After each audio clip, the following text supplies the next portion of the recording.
पणमीय शिरसा नेमिं गुणरयण विभूषणं महावीरं सम्मतरयण निलयं पैडिसमुक्कीर्तनम् ओच्छम्।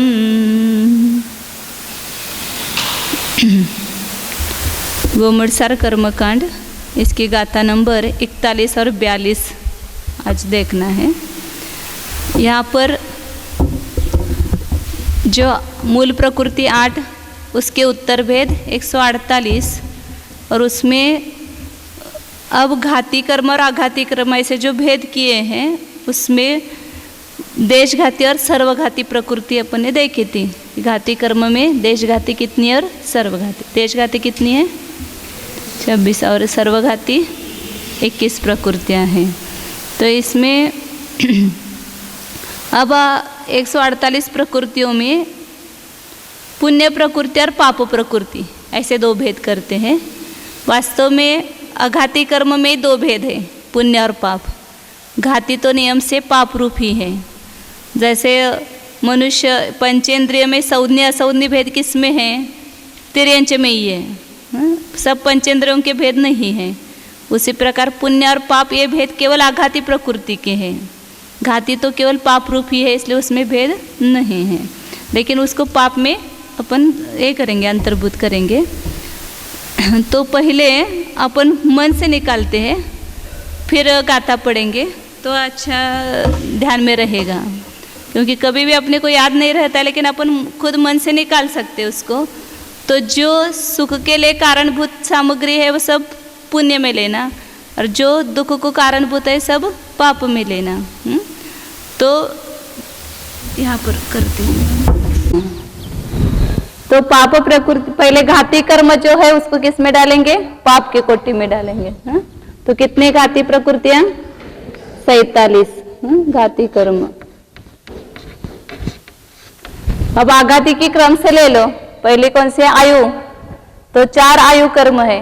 उसमें पुण्य रूप कौन सी होगी और पाप रूप कौन सी होगी, तिर्यंचायु, नरकायु, देवायु और मनुष्यायु। तो उसमें देवायु और मनुष्यायु और तिर्यंचायु, ऐसा लगता है कि तिर्यंचायु भी पाप होगी, लेकिन तिर्यंचायु को पुण्य प्रकृति माना है, क्योंकि वो तिर्यंच जीव मरना नहीं चाहते हैं। राजा की कथा आपने सुनी है कि जो विष्ठा में कीड़ा हो गया तो वह मरना नहीं चाहता है उस पर्याय में। अपने को अभी वो तिर्यंच पर्याय देख करके ऐसा लगता है कि ऐसी पर्याय में क्या जीना, लेकिन उस पर्याय में जो जीव गया हुआ है उसको वो छूटना नहीं चाहता है। वो जब भी मरण का अवसर आता है तो उसको दुखी होता है। और नारकी में क्या होता है कि वो मरना चाहते हैं हमेशा, लेकिन मर नहीं सकते हैं। इसलिए एक नरकायु को ही पाप प्रकृति कहा है और 3 आयु को पुण्य में लिया है। तो 3 आयु और एक नरकायु, नरकायु को छोड़कर सब उसमें आएगी पुण्य में। इसलिए 3 आयु की जो स्थिति ज्यादा बनती है वो विशुद्ध परिणामों से बनती है, और कम स्थिति बनती है वो संक्लेश परिणाम से बनती है। और नरकायु की ज्यादा स्थिति संक्लेश परिणाम से बनेगी, और कम संक्लेश होगा या मतलब विशुद्धि का अर्थ वो नहीं लेना, कम संक्लेश परिणाम होगा तो उसकी स्थिति कम बन देगी नरकायु की। दूसरा है आयु के बाद नाम कर्म, सबसे ज्यादा परिवार उसका है नाम कर्म का। तो नाम कर्म में पहला है गति। क्रम से ऐसा याद रखना, गति, जाति, शरीर, बंधन, संघात, अंगोपांग, फिर संस्थान, संवनन। तो क्रम से अब गति 4 गति है। उसमें मनुष्य गति है और देव गति, पुण्य, और तिर्यंच गति, तिर्यंचायु को लिया पाप में, लेकिन तिर्यंच गति को लिया तिर्यंच गति आयु को लिया पुण्य में, लेकिन तिर्यंच गति पाप है, क्योंकि वहां सब दुख के ही कारण है ना। इसलिए 2 गति लेना और 2 अनुपूर्वी भी ले लो इसके साथ में। 2 नरक गति, नरक माने नरक 4 ले लो एक साथ में, नरक द्विक और तिर्यंच द्विक। द्विक का अर्थ होता है गति और जब भी गति आएगी उसका द्विक कहेंगे तो गति और अनुपूर्वी लेना। और यहाँ 4 मनुष्य द्विक और देव द्विक।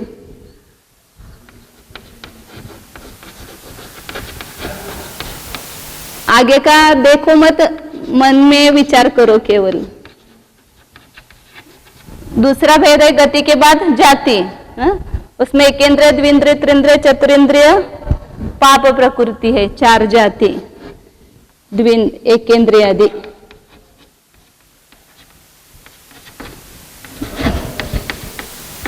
और एक पंचेंद्रिय जो है वह पुण्य प्रकृति है। जाति फिर शरीर, 5 शरीर है। उसमें से पाप कौन से होंगे शरीर? हाँ, पुण्य रूप ही है सभी 5 शरीर, 5 बंधन, 5 संघात। हाँ, पुण्य बराबर है 5 5 5 शरीर, बंधन और संघात। फिर उसके बाद अंगोपांग आता है। तो हाँ, कर्म,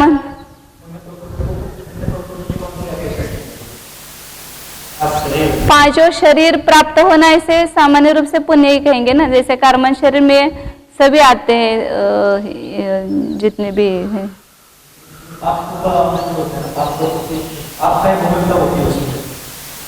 कर्म सब पाप रूप है, वो बात अलग है। अब यहाँ कर्म में ही 2 भेद कर रहे हैं ना, पुण्य और पाप। सामान्य रूप से कर्म है वो पाप है, मल है, वो ये है, ऐसा उसके अपेक्षा क्लेश रूप है, वो उसके अपेक्षा से वो ठीक है।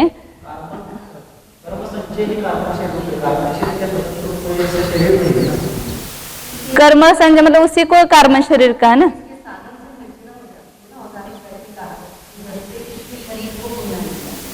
किसके निमित्त से?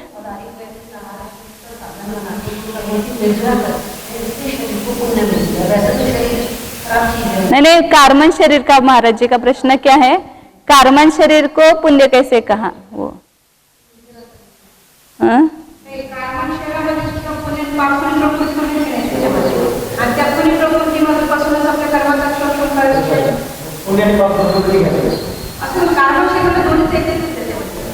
आणि भगवे चिंतन करून काय लक्षात येईल ते। हाँ, जो संयोग अभी प्राप्त है उसकी अपेक्षा से वो संयोग इष्ट पुण्य प्रकृति लिया है।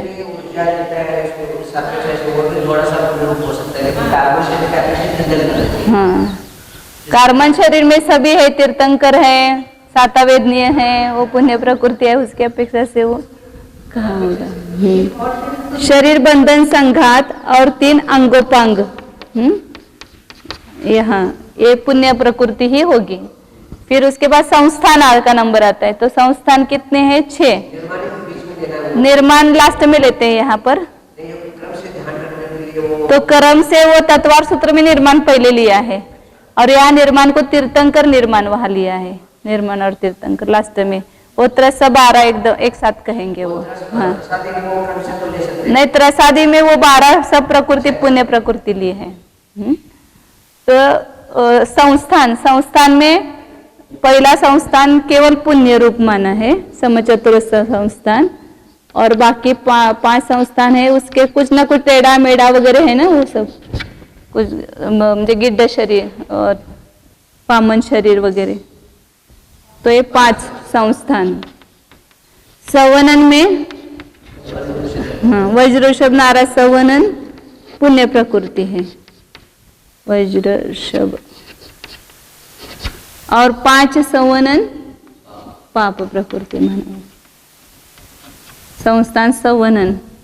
फिर उसके बाद वर्णादि। अब वर्णादि जो है वो दोनों में ले, शुभ में अशुभ में, क्योंकि कोई वर्ण कहीं पर सुख का कारण होता है, कहीं वो दुख का कारण होता है। तो 20 के 20 वर्ण, जैसे बाल काले हैं तो अच्छा लगता है, और शरीर काला है तो बुरा लगता है। तो काला वर्ण अच्छा है कि बुरा है? कोई मुसलमान है, काला रंग अच्छा मानते हैं, और हम काला रंग को अशुभ मानते हैं। तो इसलिए काला कलर दोनों में लेते हैं, शुभ। उसके जैसे पुण्य और पाप कर्म के अनुसार वो उसमें निमित्त हो जाता है। हाँ, शरीर और बाल का उदाहरण अच्छा है, बराबर है। तो 20 वर्णादि शुभ भी है और 20 वर्णादि अशुभ है। एक बार सफेद दिख जाए तो लगता है कि उसको उखाड़ करके फेंके। जितने जितने अभी वो कंघी करते हैं ना, उसमें सफेद बाल आते तो अच्छा लगता है और काले बाल आते तो बुरा लगता है। 20 वर्णादि मानसिकता जीव की वो समझ में आती है उससे, और कितना शरीर के अवयवों के प्रति कितना मोह है वो भी समझ में आता है। जब बाल निकलते तो कैसा लगता है, मेरे बाल सब झड़ रहे हैं, तो बाल में तुम्हारा अपनापन है भी बाल झड़ रहे तो उसके लिए फिर दवाई करो, ये करो। तो 20 वर्णादि हो गए, दोनों तरफ लेना, पाप में भी और पुण्य में भी। फिर उसके बाद अगुरु लघु उपघात परघात आतप उद्योत उच्छ्वास व्यागोत, इनका क्रम है। तो उसमें अगुरु लघु वो एक उपघात छोड़ना, उसमें उपघात केवल पाप प्रकृति है। अपने अवयवों से अपने शरीर का घात होना वो पाप प्रकृति है। बाकी अगुरु लघु परघात आतप उद्योत उच्छ्वास और उच्छ्वास, ये 5 हो गए। तो ये पुण्य प्रकृति है। अगुरु लघु आदि 5 लेना। लघु आदि अगुरु लघु आदि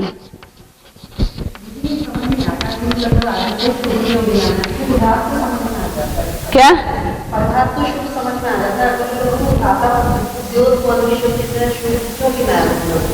वहाँ एकेंद्र में थोड़ा सा उनका शुभ पुण्य हो गए ना, जैसे अन्य एकेंद्रों से उसमें ज्यादा आदरणीयपन। अब सूर्य के विमान और चंद्र के विमान अधिक है, या जिसमें वो खद्योत वगैरह जो कांति है, तो वो अच्छा है उस शरीर के हिसाब से। तो ऐसा शरीर है इसीलिए तो ठीक चल रहा है ना सब। तो ये 4-5 हो गए, और एक उपघात पाप प्रकृति है। विहागति में एक प्रशस्त और अप्रशस्त। अप्रशस्त व्यायगति कहाँ आएगी? पाप में। अप्रशस्त विहायगति और यहाँ प्रशस्त विहायगति। फिर उसके बाद सब क्रम से दशक है, तो उसमें 10 पुण्य और 10 पाप। त्रस, बादर, पर्याप्त, प्रत्येक, स्थिर, शुभ, सुभग, सुस्वर, आदेय और यश कीर्ति, ये 10 के 10 है पुण्य प्रकृतियां। और उसके उलट स्थावर वगैरह जो है वह ये त्रसादि 10 उल्टा हो गए। हाँ, स्थावर आदि 10। और यह त्रसादि 10 और 2 उसमें वो आगे के भी पुण्य है, निर्माण और तीर्थंकर उसमें लेना है। तो 12 प्रकृति एक साथ लेते, अभी जगह भी नहीं अपनी इधर। त्रसादि 12 लेना। त्रस से ही आगे वो 12 सिद्धि है ना प्रकृति। हाँ, अब इसमें वो रह गया, गोत्र रह गया। गोत्र का एक नीच गोत्र पाप प्रकृति है, और एक उच्च गोत्र इधर ऊपर लिखती हूँ इसको।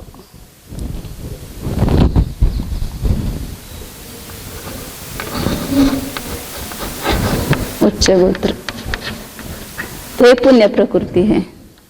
तो पुण्य प्रकृति कितने हो गए? 3, 1, 4, 4, 8 वेदनीय भी रह गया। हाँ, एक साता वेदनीय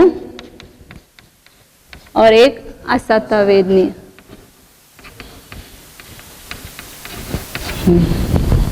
हो गए ना सब।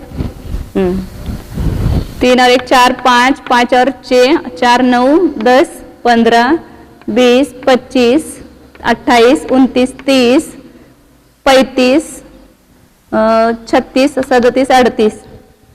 अच्छा 3 और 1 4, 5, 6, 68 हो गई। और पाप प्रकृति बराबर होगी, देखो 7, 8, 9, 4, 13, 13 और 4, 17, 17 और 5, 17 और 10, 27, 28, 29, 30। 3 और 1 4, 5, 6, 6 और 4 100। असं मनानं काढायचं म्हणजे बरोबर आपलं चुकलं गेलेलं बरोबर येते, लक्षात येते। तो इसमें 168 हो गई, तो ये 20 इधर भी ली और इधर भी ली, इसलिए 148 से वो 20 बढ़ गई। और इसको अभेद विवक्षा से कहेंगे 68 में। इसमें तो भेद अभेद विवक्षा आएगी नहीं, क्योंकि उसमें वो नहीं ना, इसी में है कि बंधन और संगत है ना, 5 बंधन और 5 संगत ना, इसको कम करेंगे और वर्णाधिक में 16 कम करेंगे, तो 26 कम करेंगे 68 में,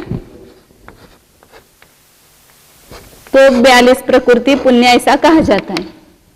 अपने को कभी हाँ, तो इसके अभेद विवक्षा में इसको इसी में गर्भित किया, बंधन और संघात को शरीर में गर्भित किया, और जो 16 वर्णादि के 20 है उसके सामान्य रूप से 4 ही किए, वर्ण रस गंध स्पर्श, बाकी के जो वर्णादि है उसी में गर्भित किए, तो वो 16 कम हो गए।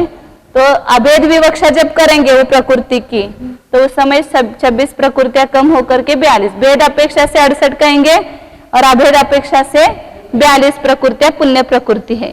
एक अभी एक बहुत बार जम्बलिंग होता है, कितनी पुण्य प्रकृति 42 है, कहीं पर 42 कही जाती है, कहीं 68 कही जाती है, तो वो भेद और अभेद की विवक्षा है समझना। और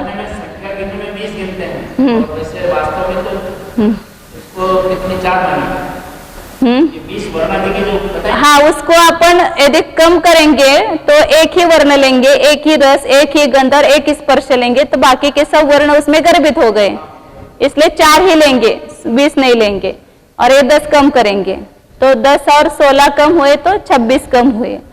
तो अभेद विवक्षा से 42 प्रकृतियां पुण्य प्रकृति और भेद विवक्षा से 68 प्रकृतियां। और पाप प्रकृति में जो 100 है उसमें बंध की अपेक्षा और उदय की अपेक्षा से लेना यहाँ, तो उसमें भी भेद और अभेद विवक्षा नहीं, अभेद विवक्षा नहीं, वहां बंध की अपेक्षा से तो कितनी होगी, 2 कम हो जाएगी घाती कर्म में सम्यक, तो और वो कम हो जाएंगे ना, और ये भी कम हो जाएंगे ना 16 वर्णादि। तो यहाँ पर बंध विवक्षा से पाप प्रकृति कितनी है, 98 भेद अपेक्षा से, और उदय में 100, ये भेद विवक्षा, और अभेद विवक्षा करेंगे तो 16 कम हो जाएंगे, तो 98 में 16 कम करेंगे 82 हो जाएंगे, और ये 84 अभेद विवक्षा से। पाप प्रकृति में वो भेद और अभेद और बंध और उदय की अपेक्षा से करेंगे तो ये 4 ऐसे बनेंगे, और पुण्य प्रकृति में ये 68 जो है वो भेद विवक्षा से, और 42 है वह अभेद विवक्षा से।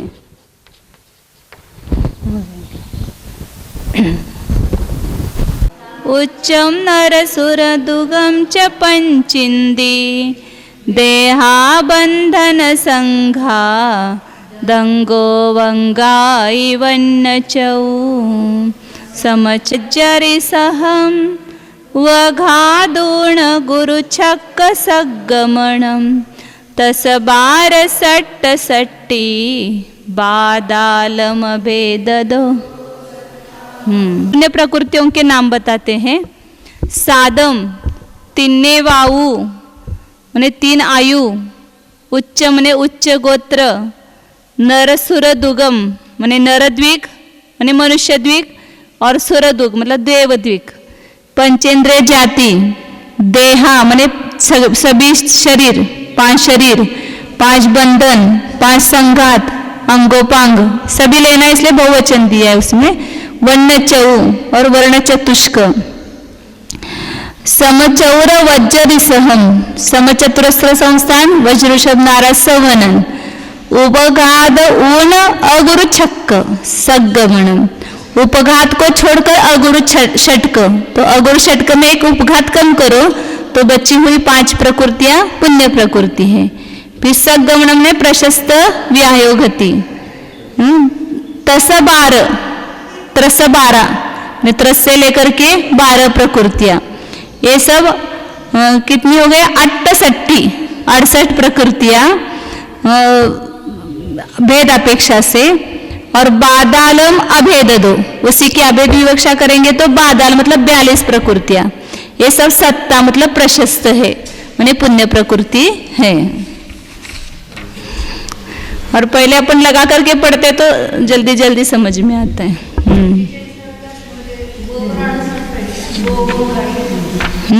अंगोवंगाई, वो आहे की अनुस्वार, अंगोवंगाई।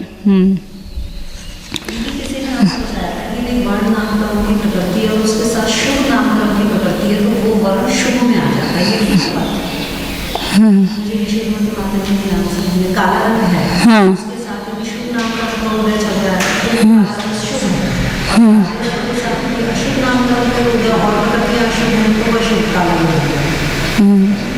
या ऐसे अलग अलग की अपेक्षा से लगा सकते हैं ना। काला रंग हमें अच्छा लगता है तो वो शुभ नाम कर्म का उदय है वहाँ पर।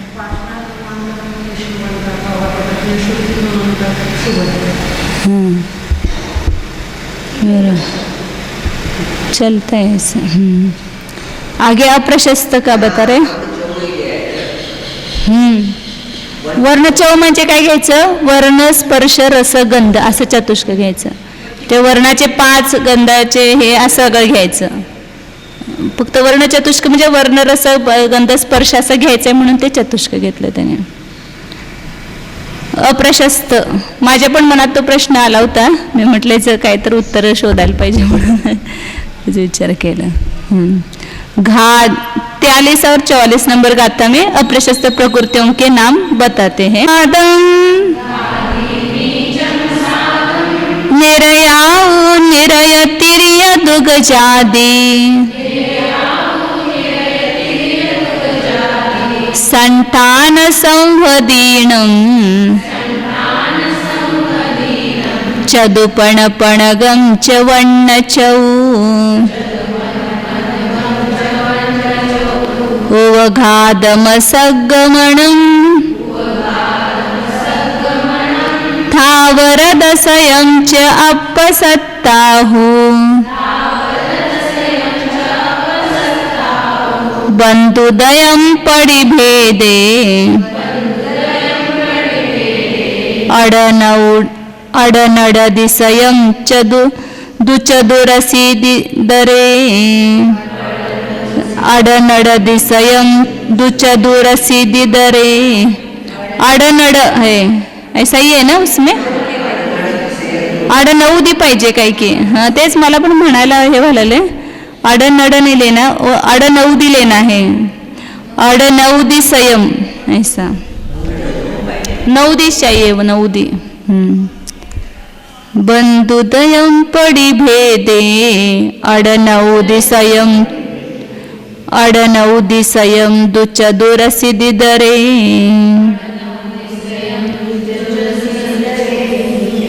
उरस्वई, ते फक्त ते वर दांडा नकोत असं पाहिजे होतं, ते तसं झालं। घाती म्हणजे सभी घाती कर्म की प्रकृतियां। नीच गोत्र, असाद मतलब असाता वेदनीय, आयु में निरयाऊ म्हणजे नरकायु, निरय दुग, निरय मतलब नरक द्विक, तिर्य दुग म्हणजे तिर्यंच द्विक। जाति, उसमें एक उधर ली है, इससे नहीं वो क्रम से लगाना है, आगे है। जाति संतान संवदीनम चदुपण पणगम, जाति 4, संस्थान 5, संवनन 5 और वर्ण चतुष्क अशुभ वर्णादि लेना। उवघादम उपघात, असगमन मैंने अप्रशस्त व्यायुगति। स्थावर दशयम स्थावर दशक, ये सब अप्रशस्त प्रकृति है। उसमें बंधुदयम पडिभेदे, बंध के अपेक्षा से भेद में अडनौदी 98 और उदयम पडिभेदे संयम, उदय की अपेक्षा से भेद में कितनी है 100 प्रकृतियां हैं। और इधर है मतलब अभेद में बंध की अपेक्षा से दुस असिद्धि और उदय की अपेक्षा से चतुर असिद्धि। मतलब वेद में अभेद विवक्षा में 82 बंध प्रकृतियां हैं, पाप प्रकृतियां, और 84 उदय प्रकृतियां हैं। तेवढ्या एका ओळीत त्याने बसवले बरोबर सगळं, एक लाइन में आचार्य ने सब बिठा दिया बराबर। और बाकी के इधर इधर इधर में अप्रश, इधर मतलब अभेद, जो एक नाम बताते हैं उसको छोड़ करके दूसरा जो इतर कहते हैं उसका उल्टा लेना अभेद विवक्षा में। नहीं, भेदे तो आड़नउदी संयम लिया, फिर इधर है मतलब अभेद में दूर चदूर असिधि। अब यहाँ मोहने का जो भेद है कषाय, उनके कार्य बता रहे हैं कि कौन से कषाय का क्या कार्य है। कषाया सम्मतम देश सयल चारितम जखादम घादंतीय गुणनामा होन्ति से सावी पड़मादिया कसाया सम्मतम देश शैल चारितम जखादम घादंतीय गुणनामा होन्ति से सावी।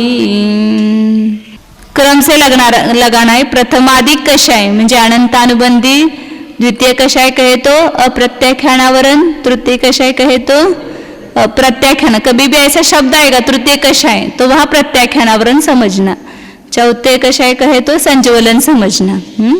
तो प्रथमादि कषाय क्रम से सम्मतम माने अनंतानुबंधी कषाय सम्यक्त्वम घादंती, सम्यक्त्व गुण का घात करती है, और अप्रत्याख्यानावरण कषाय देश चरित्रम घादंती, देश चारित्र का घात करती है।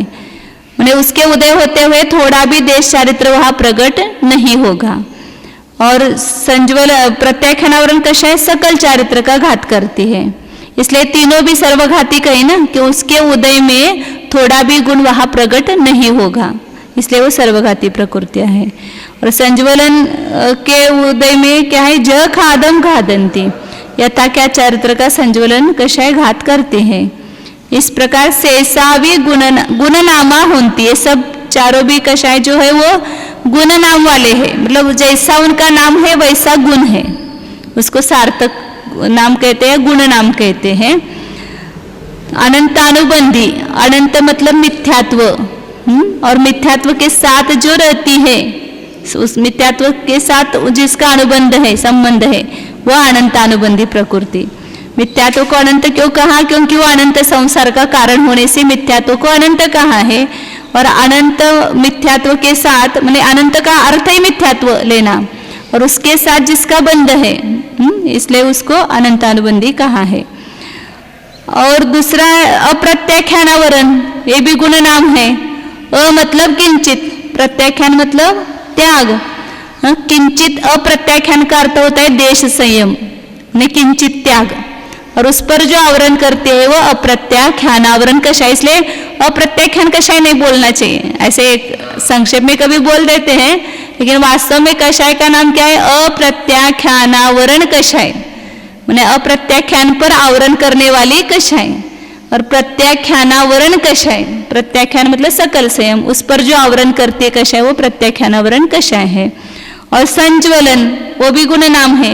सम मतलब एक रूप होकर के, ज्वलती मतलब जिसके साथ प्रदीप्त रहता है, मतलब जिसका उदय रहते हुए भी संयम प्रकट रहता है, वह संज्वलन कषाय है। सकल संयम वहाँ प्रज्वलित रहता है, इसलिए उसको संज्वलन कषाय कहते हैं।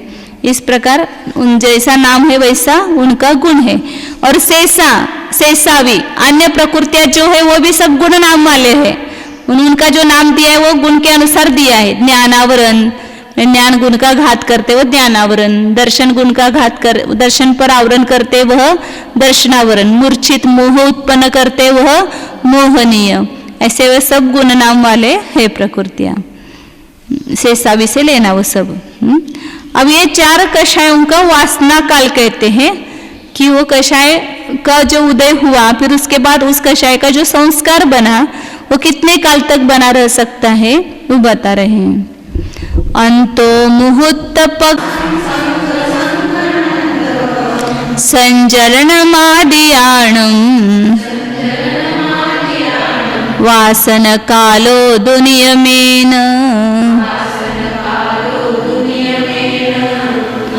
तो मुहूर्त पक्षम अन्तर्मुहूर्तभवं सञ्चलनमादियानं वासनकालो दुनियमेन। ज़्यादा बढ़ जाते उसमें मात्रा संक संक के, और प्रकृत में दीर्घ संधि नहीं है तो अदीर्घ होने का कारण नहीं है। कभी कभी असंक करना तो ऐसा गाथा में असंख्य शब्द लिखते हैं, लेकिन यहाँ हो तो उसमें पूर्ण रूप संधि हो जाती है, वो दीर्घ संधि नहीं होती है। अ उसके पूर्व के अ में मिल गया, इसलिए संक संक ऐसे हो जाते संधि। अंतम क्रम से लगाना। संजलनम आदियानम नेमेन वासन कालो, संज्वलन से चालू करना, शुरुआत करना। संज्वलन का वासना काल जो है वह अंतर्मुहूर्त है। अंतर्मुहूर्त से ज्यादा उसकी कषाय की जो संस्कार है वो नहीं रहेंगे। तो कोई मुनिराज है, अभी उनको कोई कषाय उत्पन्न हुई, अंतर्मुहूर्त के पहले वो कषाय मिट जाती है, मतलब उसके वापिस संस्कार भी नहीं रहते हैं। अभी वो संस्कार का अर्थ या वासना का अर्थ क्या लेना, उसका भी प्रश्न होता है ना। मतलब कोई भी एक कषाय बने, जैसे किसी के प्रति क्रोध बना, ये आपने अच्छा काम नहीं किया, इनके प्रति मेरा क्रोध बना, और वह क्षमा भाव ही नहीं हुआ, वैसा ही फिर मैं 6 महीने के बाद में बोलूंगी कि दीदी ने ऐसा मतलब किया है, इस मतलब वैसा ही क्रोध बना रहना। क्रोध लगातार नहीं रहा, लेकिन उसकी वासना बनी रही। तो जब जब भी वो ये हो जाता है, जागृत हो जाता है, तो वापिस वही परिणाम हो जाते हैं पहले जैसे ही। और यदि उसने क्षमा भाव धारण किया है कि नहीं, मतलब ये तो मतलब ऐसे पर्याय की गलती है, या कोई उसकी कुछ गलती नहीं है, मेरे कर्म का उदय था इसलिए उन्होंने ऐसा किया, ऐसा मैं जान करके, चिंतन करके या स्वभाव का आश्रय लेकर के जब भी अपने क्रोधाधिक भावों से या परद्रव्य से भिन्नत्व का अनुभव किया, तो उसी क्षण वो कषाय का संस्कार मिट जाता है। तो क्षमा भाव धारण किया मैंने, तो क्रोध कषाय के संस्कार टूट गए, वो वासना टूट गई। या मान कषाय उत्पन्न हुई किसी चीज के बारे में, तो मुझ में वही मतलब वैसी कषाय बनी रहना, वो थोड़े काल तक वह उत्पन्न हुई। जैसे अभी मेरा परीक्षा में नंबर आ गया, तो मुझे मान कषाय हो गया कि मैं बहुत बड़ी, मतलब सबसे मेरा श्रेष्ठ नंबर है। फिर वो 10 साल के बाद में बार बार मैं यही विचार करती हूँ कि वही वैसी मान कषाय बनी रहना, वो उसकी वासना कहलाती है। लेकिन हाँ, वैसे आता है। विनम्रता उत्पन्न नहीं हुई, ऐसे वो यदि वो स्वभाव का आश्रय लेता तो उसी समय उसको ये लगता कि मैंने जो मान किया वो गलत किया है, वो करना नहीं चाहिए, ये तो पर्याय है, ये तो क्षणभंगुर है। ऐसे यदि अपने स्वभाव का आश्रय लेकर के वो मान टूट जाए तो संस्कार टूट जाता है। या इसलिए वो कहते हैं ना कि जो चतुर्थ गुण स्थानवर्ती है उसकी 6 महीने के पहले आत्मानुभूति होती है, और जो पंचम गुण स्थानवर्ती है उसकी 15 दिन के पहले अनुभूति बनती है, और मुनिराज है उनके अंतर्मुहूर्त के पहले अनुभूति बनती है, क्योंकि संस्कार को तोड़ने का उपाय अनुभव है। स्वानुभव के बिना कषाय का संस्कार टूट नहीं सकता है। और अनंतानुबंधी का संस्कार तो अनंत संख्यात भव भी चलेंगे या असंख्यात भव भी चलेंगे या अनंत भव तक भी चलेंगे, क्योंकि वो उसका टूटता ही नहीं ना जल्दी। ये जैसे 6 माह से अधिक चलता है, अनंतानुबंधी में कन्वर्ट होता है ऐसा। हाँ, इसीलिए वो रामचंद्र जी का और उसका उदाहरण आता है ना कि वो लक्ष्मण के जीव के प्रति उनको जो अनुराग बना था, और उनको एक ऐसा बना था कि ये तो मरा हुआ नहीं है, मेरा भाई जिंदा ही है, ऐसे उनके वो राग कषाय उनको उत्पन्न हुई थी। वो कितने काल तक चली? 6 महीने तक चली। फिर उनको एकदम स्वभाव का लक्ष्य हुआ, स्मरण हुआ कि मैं जो कर रहा हूँ कितना गलत काम कर रहा हूँ। वो देवों ने वगैरह आकर के संबोधन वगैरह किया, कृतांत वक्र के जीव ने वगैरह उनको आकर के संबोधन किया, तो उस समय उनके वो कषाय के संस्कार टूटे, आत्मानुभूति हुई। फिर इसलिए उनका चतुर्थ गुण स्थान छूटा नहीं, क्योंकि वो तो समय दृष्टि थे ना, शायद समय दृष्टि थे, तो उनका तो 6 महीने के पहले टूटना ही चाहिए संस्कार। जैसे वो तो उनकी बात है, लोगों में जैसे ग्रस्त जीवन वालों के कषाय हाँ, अभिप्राय में भी वैसे ही और बाहर में भी दिख रही है। तो वो एक तो पहले सम्यक दर्शन हो, तो ये वहाँ पर वो 6 महीने का नियम घटित होगा। और मिथ्या दर्शन के साथ में है तो अनंतानुबंधी है ही, 6 महीने के पहले टूटो या नहीं टूटो सब प्रयोजन नहीं है। तो संज्वलन आदि को उनका ये वासना काल नियम से बताया है, मतलब वो कषाय के संस्कार नहीं टूटना उसको वासना काल कहते हैं। अब आगे विपाकी एक ही संस्कार कहो या वासना, वासना काल का अर्थ किया कि उस कषाय के उदय का अभाव होने पर भी उसका संस्कार जितने काल तक रहता है उसको वासना काल कहते हैं, उस कषाय के संस्कार। किसी के प्रति वो कपट छल उत्पन्न हुआ तो वैसा ही वो कपट का परिणाम बना रहना, बीच बीच में जैसे उसकी जब याद आए तो वैसा ही कपट रूप परिणाम होना। या लोभ कषाय का भी, किसी चीज का हमें लोभ हुआ है वो लोभ वैसा ही बना रहना। उसका उदाहरण दिया है। हाँ जैसे घंटी मंदिर में बढ़ने के बाद हाँ थोड़ी देर में उसकी हाँ जन जन जन जन बराबर है, वो संस्कार रहता है उसका। घंटी बंद होने के बाद भी उसकी वो आवाज घन होती रहती है। अब यहाँ पर कर्मों में दूसरी अपेक्षा से भेद कर रहे हैं, पुद्गल विपाकी, जीव विपाकी, वो क्षेत्र विपाकी और भव विपाकी की अपेक्षा से। उसको भी अपन पहले निकालते हैं और फिर इसमें देखेंगे। तो ये भेद नाम कर्म में ही बनते हैं। घाती कर्म तो सभी पूरी की पूरी क्या है, जीव विपाकी है। आयु, गोत्र और वेदनीय ये भी जीव विपाकी है। पुद्गल विपाकी और जीव विपाकी भेद केवल नाम कर्म में ही है, और क्षेत्र विपाकी। तो यहाँ कोई सा जीव विपाकी ले लो, माने जीव पर जिसका फल मिलता है वह जीव विपाकी, और पुद्गल पर जिसका फल मिलता है वह पुद्गल विपाकी है।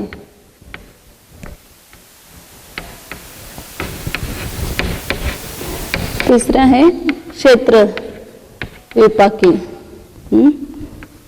और भव विपाकी।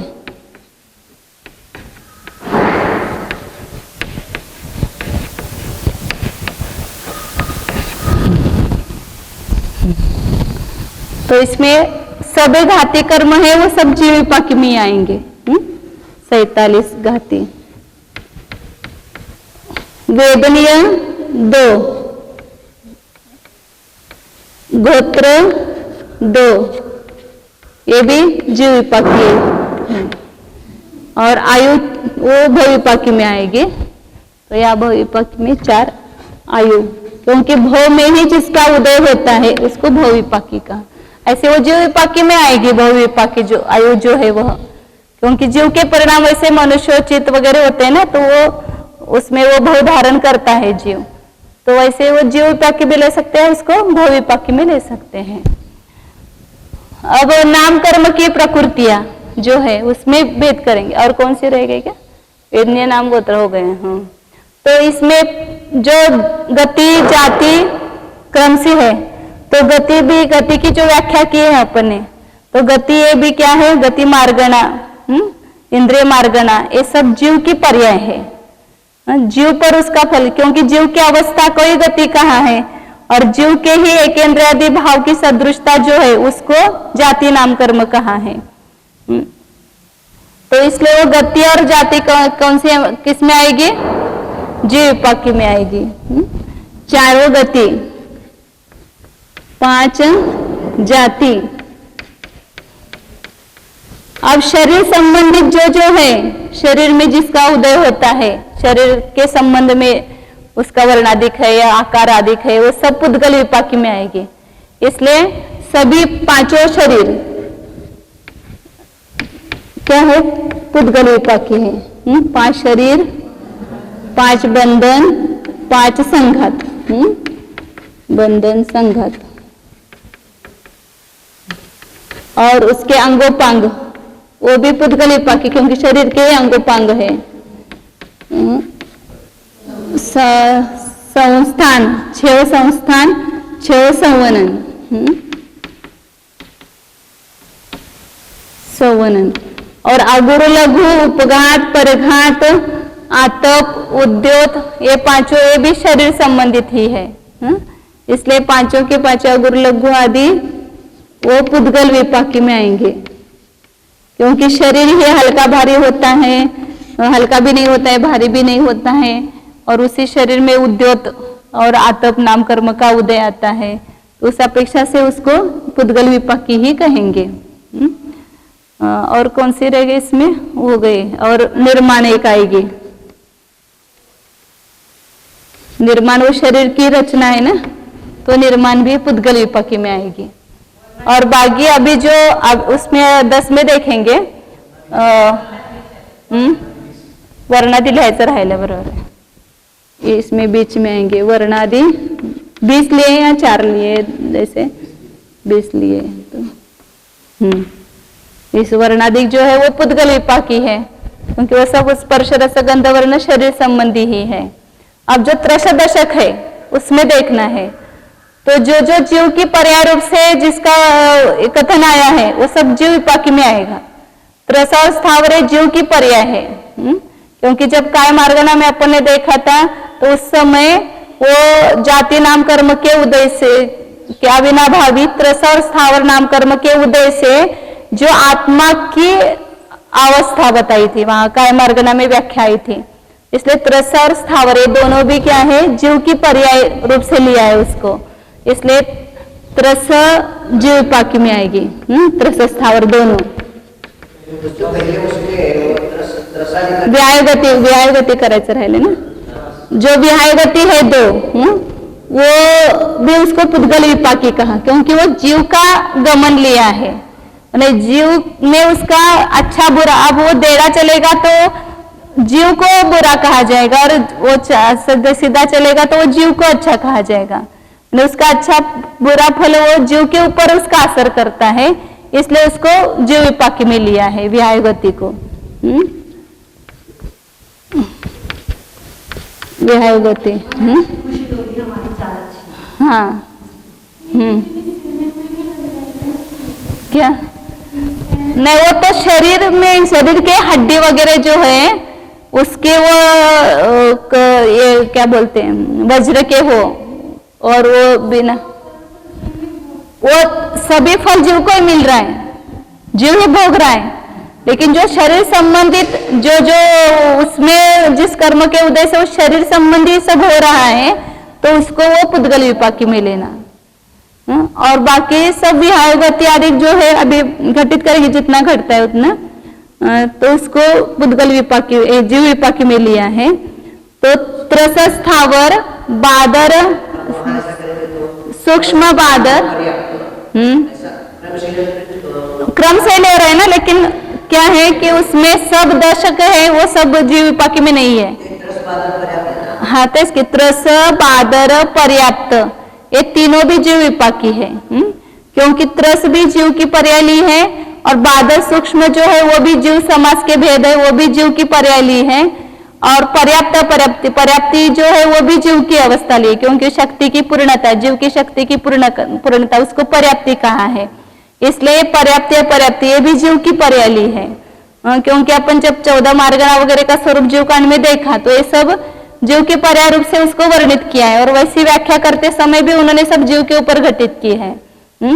तो ये 3 जो है वो क्या है, जीव विपाकी में आएंगे, और प्रत्येक और साधारण जो है वो पुद्गल विपाकी में आएंगे, क्योंकि प्रत्येक और साधारण जो है वो शरीर जो है, जो शरीर एक शरीर के आधार से वो अनेक जीव रहते हैं, और एक जीव के शरीर के आधार से अनंत जीव रहते हैं, उस अपेक्षा से वो शरीर प्रत्येक या साधारण होता है, क्योंकि उसके आगे लगाते भी है प्रत्येक शरीर और साधारण शरीर ऐसा।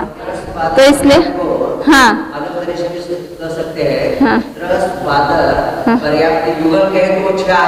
हाँ बराबर है, सब अभी घटित करें, लेकिन खाली हम पहले घटित ये कर रहे हैं कि जीव विपाकी क्यों कहा और पुद्गल विपाकी क्यों कहा, उसको ये करें।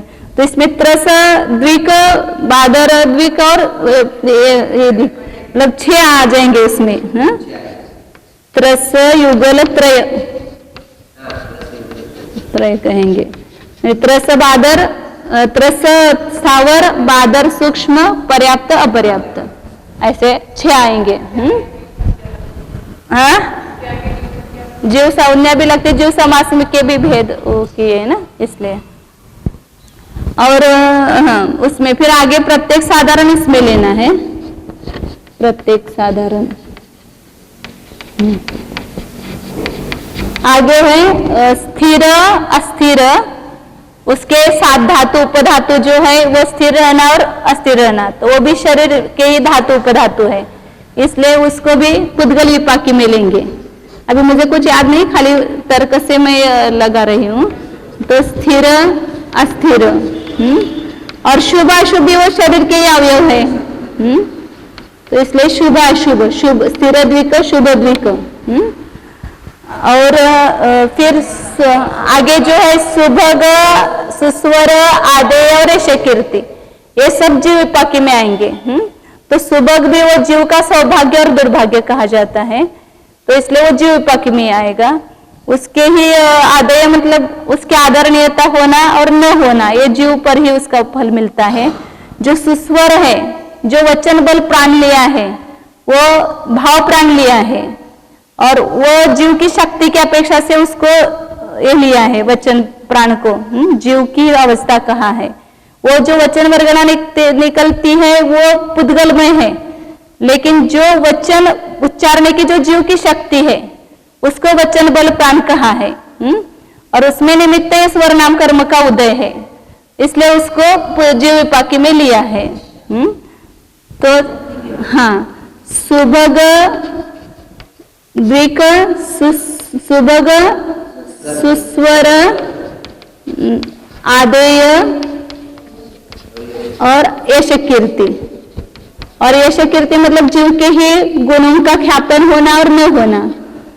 आदेय का और उसका दिखाने के लिए मैं छठी पुस्तक भी लाई थी अभी, दो दो दो दो दो सब लेना यहाँ, मतलब हाँ, मैंने वो इस उदय के निमित्त से वो वचन की शक्ति उसको प्राप्त होती है जीव को। तो सुस्वर नाम कर्म का, दुस्वर नाम कर्म का जो उदय है, तो उस अपेक्षा से वो जीव पर उसका फल मिला जीव को, इसलिए उसको जीव विपाकी में लिया है।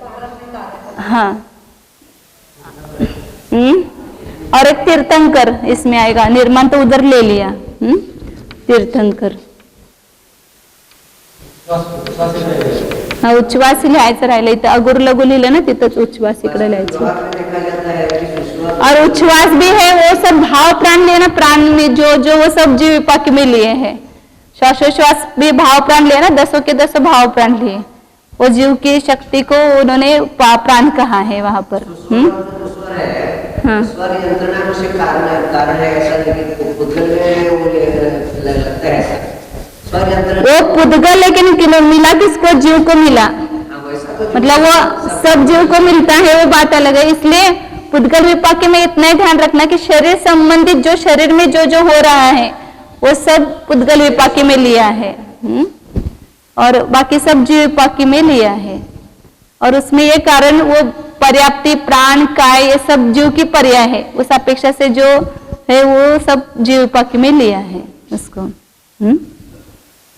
तो हो गए ना प्रकृति, तो जीव विपाकी कितने हो गए देखो यहाँ, 1 और 8 9, 9 और 6 15, 16 17 18, 5 23, 23 और 4 27, 2 29, 31 और 7 38। अच्छा 3 4 और 3 7, 78 प्रकृति जीव विपाकी हो गए। और पुद्गल विपाकी 2 और 2 4 6 7, 7 और 5 12, 12 और 6 18, 18 और 6 24 और 3 27, 27 और 15 42। इसलिए गिनना कि अपना जो है वो 42 होती है इतना मालूम है, लेकिन हाँ वो बराबर 62 हो करेंगे, 62 78 62, और ये 4 क्षेत्र विपाकी रह ना,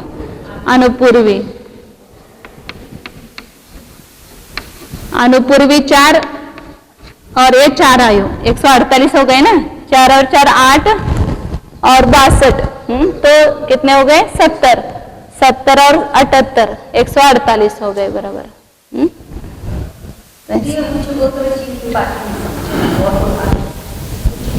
वो जीव ही ऊंचा और नीचा कहलाता है ना, वो गोत्र के निमित्त से। आचार्यों ने कितने संक्षेप में दिया है एकदम। तीर्थंकर नाम कर्म की व्याख्या करते समय ऐसा कहा है कि जो अरिहंत पद के लिए निमित्त हो तो तीर्थंकर नाम है, ऐसा कहा है इसमें। हाँ, तो इसमें अव्याप्ति नहीं रखी, क्योंकि जो तीर्थंकर नहीं हो गया अरिहंत पद के ना, वो लक्षण नहीं करना, उसके वो स्वरूप सामान्य व्याख्या की है। ऐसी व्याख्या भी कर सकते थे कि जो पंच कल्याण में कारण हो तीर्थंकर नाम। हाँ, वो कर सकते थे। आर्यंत पद के कारण ऐसा सामान्य, सभी आर्यंत तीर्थंकर नहीं होते हैं, लेकिन जो तीर्थंकर है 5, 3 या 2 कल्याणिक जिनके होते हैं ऐसा लेना पड़ेगा। 47 देहादि फसंता पन्नासा निमिनता वचुगलंच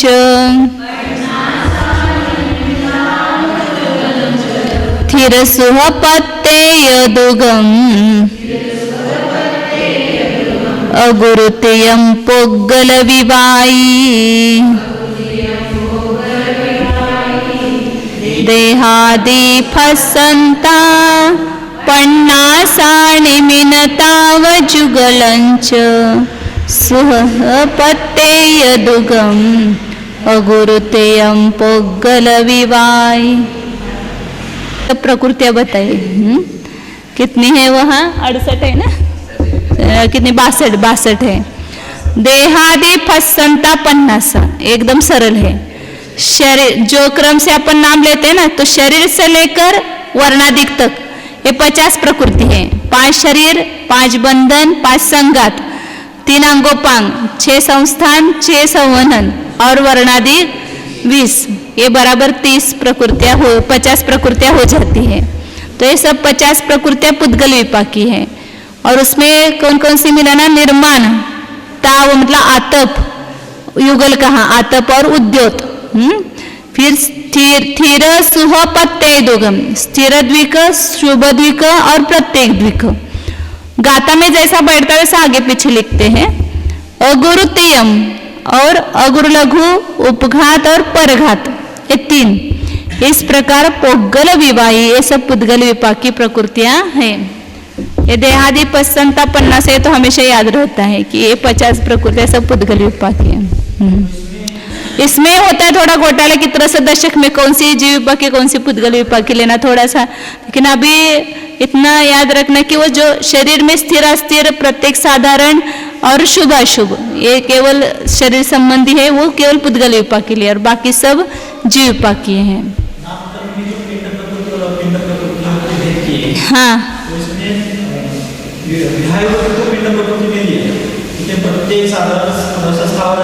उसको अलग अलग लिया ना।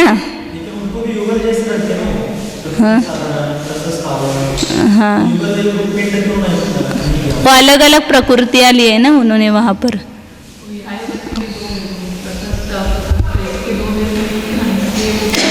हाँ, वही वैसा 2 भेद नहीं किए, वो उल्टी प्रकृति है, उसकी विपरीत है, लेकिन उसके भेद नहीं है। जैसे अभी गति है तो एक गति के 4 भेद किए, एक जाति के 5 भेद किए, एक विहाय गति के 2 भेद किए, लेकिन ऐसे कोई प्रकृति नहीं कि जिसके तरस और स्थावर ऐसे 2 भेद किए हों। बराबर बताए। आगे 48 नंबर की गाथा, उसमें भव विवाई खेत विवाई आणपुविवो 78 अवशेषा जीव विवाई मुने यव्वा आवणि भव विवाई खेत विवाई आणपुविवो 78 अवशेषा जीव विवाई मुने। भविपाकी है क्योंकि भव में उसका उदय होता है। खेत विवाही, क्षेत्र में एक गति से दूसरे गति में जाते वक्त बीच के क्षेत्र में उसका उदय होता है, इसलिए अनुपूर्वी को क्षेत्र विपाकी कहा है। और 78 अवशेषा और बाकी शेष रही ये पुद्गल विपाकियां 62 और ये 4 और 4 70 प्रकृतियां छोड़कर बाकी की शेष 78 प्रकृतियां जो है वो जीव विपाकी है, ऐसा जानना चाहिए। अब यहाँ पर 78 जो जीव विपाकी है उसके भी नाम बताते हैं। वेदनीय गोदघादी नेकावण्णं तु नाम पडीनं सत्तावीसं चेदे 78 जीव विवायो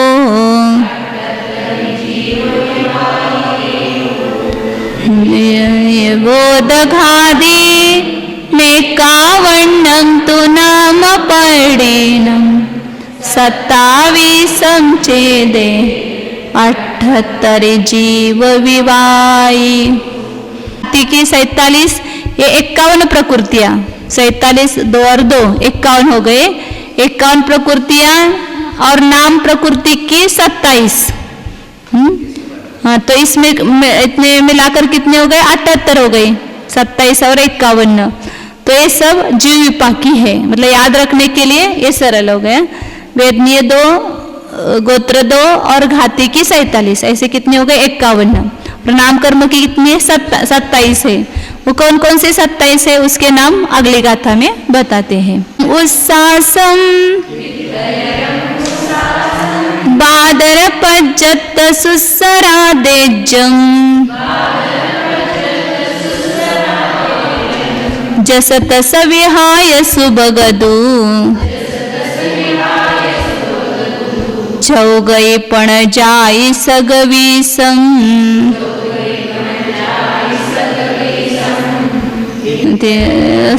सासं बादर पच्चत सुसराले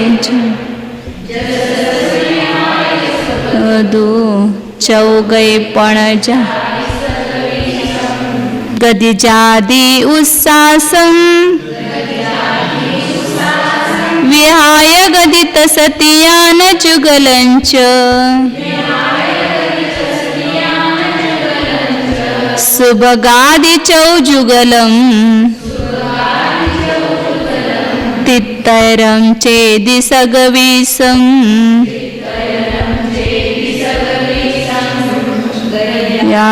उत्सासं विहाय गदित सतियान जुगलंच सुबगादि चौजुगलम तित्तरं चेदि सग कर उच्छ्वास बादर पर्याप्त सुस्वर आदेय त्रसदु जसदु तसदु विहायदु सुबगदु लगाना। त्रसद जयशस कीर्ति द्विक त्रसद्विक विहायद्विक सुबगद्विक और 4 गति पण जाए मैंने 5 जाति ऐसी 27 प्रकृतियां हैं। लेकिन आचार्य को वापिस समाधान नहीं हुआ इसलिए वापिस दूसरी गाथा दी है, वैसे क्रम से बताइए उसके नाम। गति 4 वो 4 है ही मालूम ही है इसलिए बताने की जरूरत नहीं उसकी। गति जाति उच्छ्वास व्याय गति ये बराबर क्रम से बताया है। तसतियान जुगलम त्रसति का युगल जैसे आपने ने लिया ना वैसे उसी क्रम से लिया है। त्रस बादर और पर्याप्त का युगल लेना, फिर बीच के युगल तो उसमें गए पुद्गल विपाकी में, फिर वापिस सुबगादि चौजुगलम सुबगादि 4 युगल सुबग सुस्वर आदेय और यशस कीर्ति ये 4 युगल और तीर्थंकर। इस प्रकार सगवीसम 27 प्रकृतियां जो है वो जीव विपाकी है नाम कर्म की। ये सीधा बताया, वो बीच बीच में से बताए थे ऊपर जो बताए थे वो। इसमें मैं पुस्तक लाई हूँ उसके लिए आदेय और उसका पढ़ने के लिए इतना पढ़ करके ये प्रकरण समाप्त हो जाता है। 65 नंबर पेज है। कल बताए थे ना आदेय का और वो यशस कीर्ति का। धवल पुस्तक छठे है। हाँ एक तो सुबग और दुर्भग का आपने पूछा था, वो दीदी गई अभी। स्त्री और पुरुषों के सौभाग्य को उत्पन्न करने वाला सुबग नाम कर्म है। और उन स्त्री पुरुषों के लिए दुर्भग माने दौर्भाग्य को उत्पन्न करने वाला दुर्भग नाम कर्म है, ऐसा उस सुभग दुर्भग का दिया है। और उसका स्थिर अस्थिर के बारे में भी प्रश्न किया है कि सप्त धातुओं से रहित विग्रह गति में भी स्थिर और अस्थिर प्रकृतियों का उदय देखा जाता है, इसलिए उनका वहां पर व्यापार नहीं मानना चाहिए, ऐसी आशंका नहीं करना चाहिए, क्योंकि संयोग केवली भगवान में परघात प्रकृति के समान, वहां पर भी परघात प्रकृति का उदय बताया है, लेकिन विग्रह वह अव्यक्त उदय है, वहां कोई व्यक्त कार्य दिखाई नहीं देता है। उसी प्रकार विग्रह गति में उन प्रकृतियों का अव्यक्त उदय रूप से अवस्थान रहता है। वहां अव्यक्त उदय तो है लेकिन अव्यक्त उदय, उसका कोई ऐसा कार्य दिखाई नहीं देता है। और यहाँ उसमें आदेय का बताया है, आदेयता ये तो जिस कर्म के उदय से जीव के बुरा स्वर उत्पन्न होता है वह दुस्वर नाम कर्म, और जीव के अच्छा स्वर उत्पन्न होता है वह मधुर सुस्वर नाम कर्म, ऐसा बताया। और आदेयता, आदेय का बताते हैं, आदेयता, ग्रहणीयता और बहुमान्यता, माने उस जीव को बहुमान्यता मिलते हैं ना, आदर सम्मान मिलता है वह, ये तीनों शब्द एक अर्थ वाले हैं। जिस कर्म के उदय से जीव के आदेयता उत्पन्न होती है, माने वह जीव ग्राह्य समझा जाता है, सब लोग उसको ग्रहण करते हैं, मतलब उसको बहुमान देते हैं, वह आदेय नाम कर्म कहलाता है। और उससे विपरीत अनादरणीयता को उत्पन्न करने वाला अनादेय नाम कर्म है, तो ये वो जीव विपाकी बैठता है बराबर।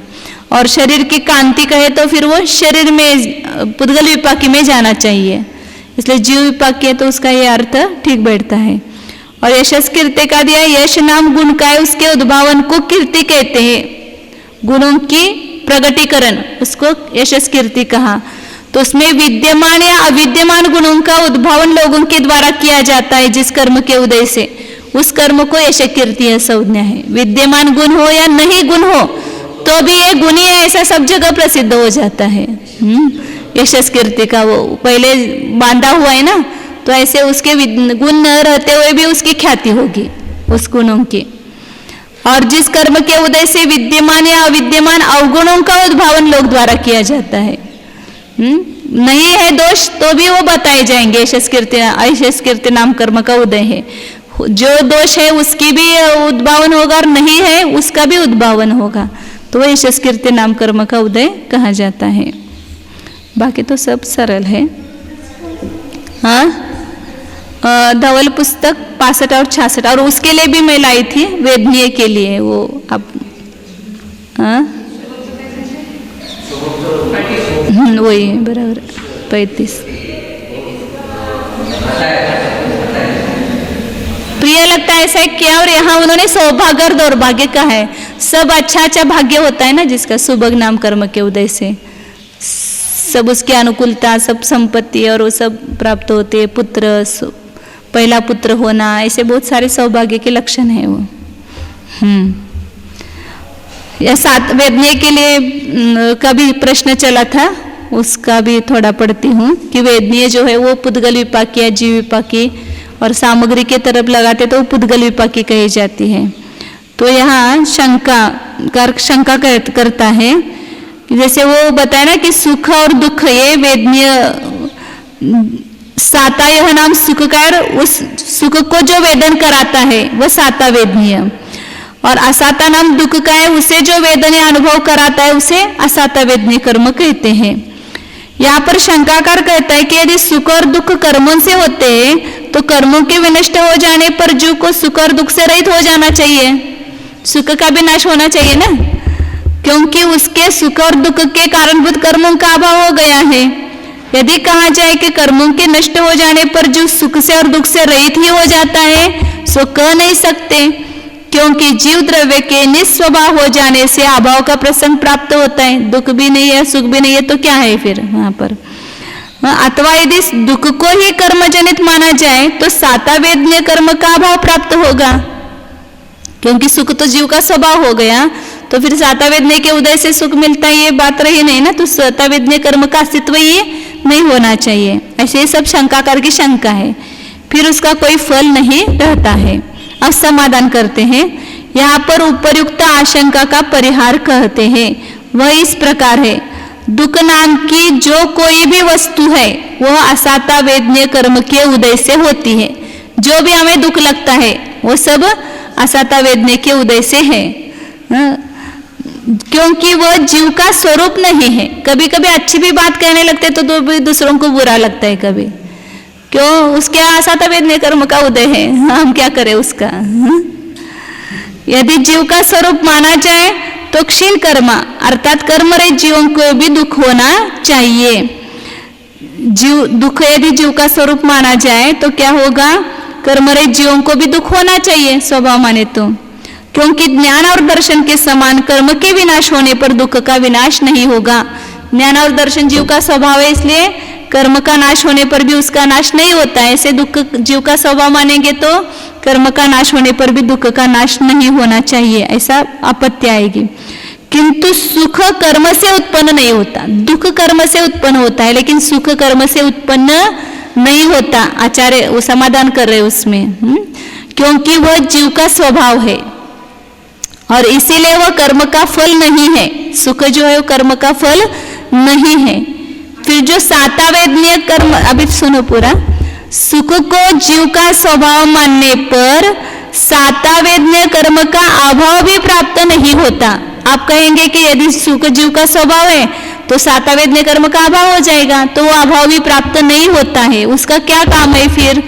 तो कहा कि क्योंकि दुख उपशमन के कारणभूत सुद्रव्यों के संपादन में साता वेदनीय कर्म का व्यापार होता है। साता वेदनीय क्या करता है? तुमको सुख उत्पन्न नहीं करता है, तुम्हारे दुख को कम करता है। दुख का उपशमन, भूख बहुत लगी थी, असाता वेदनीय कर्म के उदय से आपने खाना खाया तो उस समय क्या हो गया? दुख का उपशमन हुआ, और दुख के उपशमन को ही हम क्या कहते हैं? उसको सुख मान लिया उसको। इसलिए क्या कहा? सुख को जीव का एक कहा दुख उपशमन के कारणभूत। ऐसे सुद्रव्यों के संपादन में, ऐसे सुद्रव्यों को प्राप्त कराना, ये साता वेदनीय कर्म का व्यापार होता है। फिर वह शंका हो सकती है, फिर साता वेदनीय पुद्गल विपाकी हो गया, क्योंकि सामग्री में निमित्त हुआ। इसलिए वो आगे प्रश्न किया है, इस व्यवस्था के मानने पर साता वेदनीय प्रकृति के पुद्गल विपाकित्व प्राप्त होगा। ऐसी भी आशंका नहीं करना चाहिए, क्योंकि दुख के उपशम से उत्पन्न हुए दुख के अविनाभावी उपचार से ही सुख संज्ञा को प्राप्त। दुख का अविनाभावी, जो दुख के साथ रहता है सुख, संसार अवस्था में हमारा सुख कैसा है? दुख के साथ है ना, केवल सुख कहीं पर भी नहीं है। आकुलता सही थी, इसलिए दुख के अविनाभावी उपचार से ही सुख संज्ञा को प्राप्त, उसको उपचार से सुख संज्ञा दी है दुख के उपशमन को। हम हमेशा कहते हैं ना, जैसे 104 डिग्री बुखार आया तो बोलते हैं कि बुखार है, और 98 डिग्री हो गए तो क्या कहते हैं, या 99 हो गए तो नहीं है बुखार। अब नहीं है क्या? वो है, लेकिन उसको हम गिनते नहीं है। ऐसे जो साता वेदनीय के द्वारा हमें जो मिलता है वो दुखी है, लेकिन हमें क्या लगता है? वो ज्यादा दुख की अपेक्षा से कम दुख को हम सुख मान लेते हैं। वह साता वेदनीय में ज्यादा दुख था और साता वेदनीय में कम दुख है, और उसको ही हमने सुख संज्ञा दी है। इसलिए उपचार से सुख संज्ञा को प्राप्त, ऐसा कहा है। दुख के उपशमन को वहां सुख कहा है। और जीव से अपृथकभूत, जीव से अपृथकभूत क्या? ऐसे स्वास्थ्य के कण का हेतु होने से उसको जीव विपाकी क्यों कहा साता वेदनीय को? तो एक कहा कि दुख के उपशमन से उत्पन्न हुआ उपचार से उसकी सुख संज्ञा है, और जीव से अपृथकभूत ऐसा जो स्वास्थ्य, अभी हमें स्वस्थता लग रही है ना, तो इस स्वस्थता किसका भाव हो गया? वो जीव का अभाव हो गया। तो हेतु होने से सूत्र में साता वेदनीय कर्म के जीव पाकित्व का और सुख हेतुत्व का उपदेश दिया गया है, उस स्वास्थ्य का कारण होने से। और उसकी सामग्री प्राप्त कराने में वह कारण होने से उसको आगे बताते हैं। यदि कहा जाए कि उपर्युक्त व्यवस्था अनुसार तो साता वेदनीय कर्म के जीव विपाकीपना और पुद्गल विपाकीपना प्राप्त होता है। आप सामग्री में भी निमित्त कह रहे हैं तो वो पुद्गल विपाकी भी हो गया, और जीव के स्वास्थ्य भाव की उत्पत्ति में कारण है तो जीव विपाकी भी हो गया, दोनों हो गया, सो भी कोई दोष नहीं। आचार्य कहते हैं क्योंकि यह बात हमें इष्ट है। यदि कहा जाए कि उक्त प्रकार का उपदेश प्राप्त नहीं है, ऐसा तो कहीं आगम में लिखा नहीं, उसको उभय विपाकी सो भी नहीं, क्योंकि जीव का अस्तित्व अन्यथा बन नहीं सकता है। इसलिए उस प्रकार के उपदेश के अस्तित्व की सिद्धि हो। ऐसे प्रत्यक्ष हर बात प्रत्यक्ष आपको शब्द में नहीं मिलेगी, लेकिन उसका भाव निकलता है, वो समझ में आना चाहिए।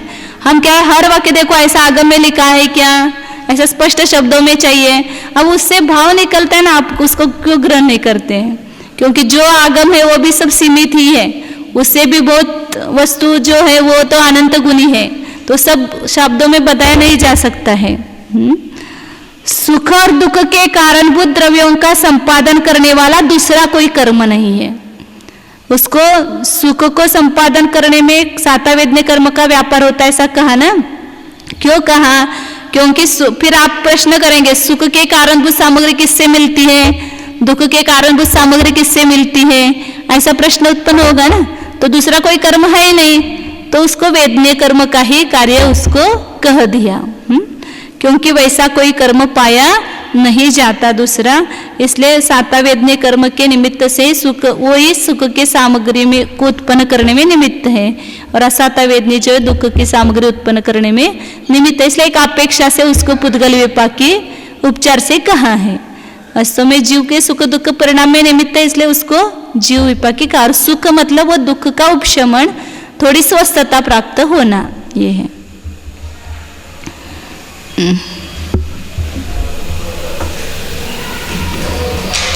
35 और 36 पेज नंबर है छठी पुस्तक में। हाँ, 7वीं पुस्तक में नहीं, छठी में ही पढ़ा था हमने पहले। अब यहाँ पर रुकते हैं फिर।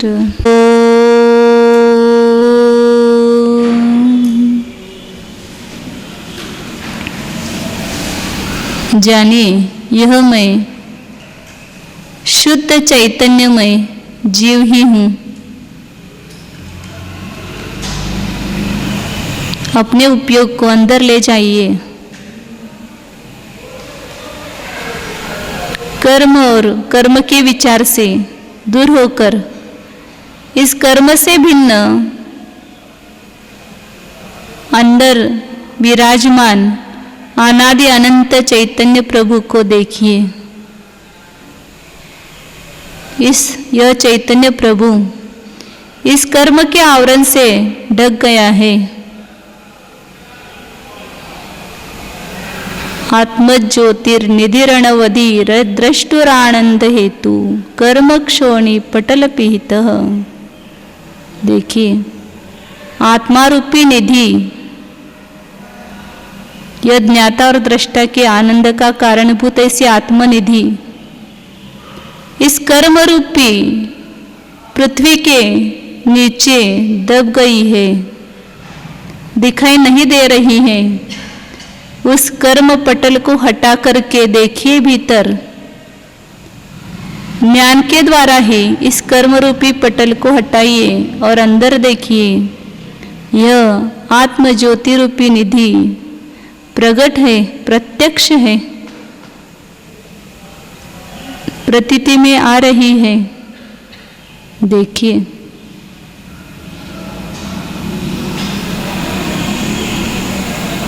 भेद ज्ञान रूपी छन्नी के द्वारा इस कर्म के उदय को, भाव कर्म को अलग करके देखिए। जो कुछ चैतन्य है वह मैं हूँ।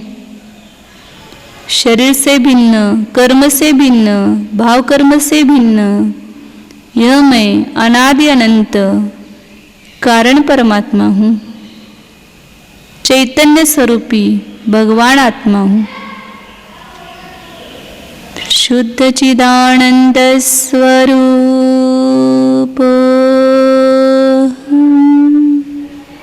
एकत्व विभक्त स्वरूप अनंत गुण निलय स्वरूप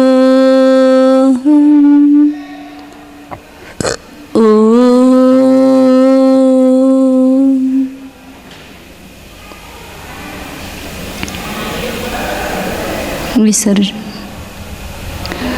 नमो अरिहन्ताणं नमो सिद्धाणं नमो आयर्याणं नमो वैच्छायाणं नमो